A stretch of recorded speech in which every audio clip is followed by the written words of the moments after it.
Sa 2 taon nating pagsasama, ang kwentong nabuo natin ay kwento ng kapit-bisig na pagtaguyod sa adhikaing maitatag ang isang bansang makabata at batang makabansa.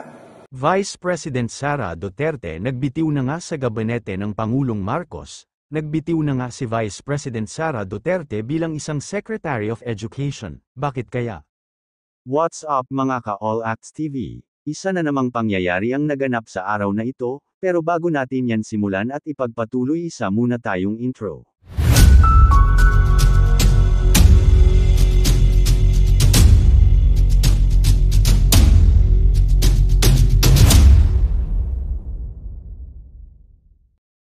Sa isang press con, ay ipinahayag nga ng ikalawang Pangulo ang kanyang pagbibitiw bilang isang kinatawan ng mga guro, at nasabi nga ng ikalawang Pangulo na malaki ang kanyang pasasalamat sa lahat ng sumuporta sa kanya. At sa isang pahayag ang nasabi ring Vice Presidente na okay naman ang UNITEAM, at nakuha naman na nila ang panalo. Ayon kay Sara ay tapos na nga daw ang tambalang UNITEAM.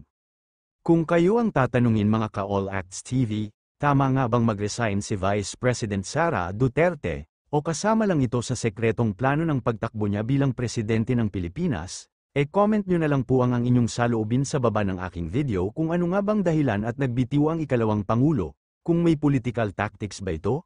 Mga ka-All Acts, hanggang dito na lang muna ang ating video. Mangyaring abangan nyo pa po ang mga paparating kupang video, at kung di pa nga pala kayo nakasubscribe ay pwede nyo nang isubscribe ang aking channel at para lagi kayong updated sa mga bago ko pang i-upload na video.